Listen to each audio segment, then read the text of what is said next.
बहादरांनी अजित पवार यांच्याबद्दल बोलू नये असं अमोल मिटकरींनी म्हटलंय।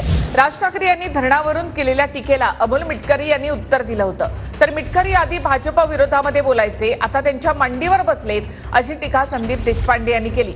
मिटकरींनी अजितदादांच्या शपथविधी वेळी चेहरा लपवला होता असं संदीप देशपांडे यांनी म्हटलंय।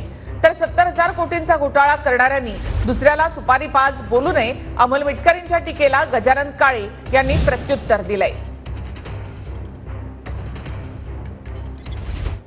शब्द पाळणाऱ्या अजितदादांबद्दल सुपारी बहादरांनी बोलू नये, कारण हे सुपारी बहादर टोलनाक्याचं आंदोलन असेल, भोंग्याचं आंदोलन असेल, आणखी कुठलं आंदोलन असेल ते जीवनात कधीच सक्सेस करू शकले नाही। विश्वासार्हता या व्यक्तीची संपलेली आहे आणि राजकारणात महाराष्ट्राच्या आतापर्यंतच्या इतिहासात सर्वात अयशस्वी ठरलेल्या व्यक्तींनी अजितदादांच्या कार्यकर्तृत्वावर प्रश्नचिन्ह निर्माण करणं म्हणजे हे सूर्याला वाकुल्या दाखवण्यासारखं आहे।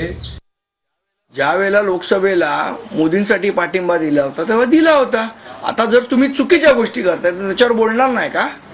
आता हेच अमोल मिटकरी आम्हाला शिकवत आहेत। याच्या आधी भाजपबद्दल किती बोलत होते, त्याच भाजपच्या मांडीवर जाऊन बसले ना। मग त्यावेळेला आठवतंय तुम्हाला शपथविधीच्या वेळेला चेहरा लपवलेला अमोल मिटकरींनी, आठवतंय ना?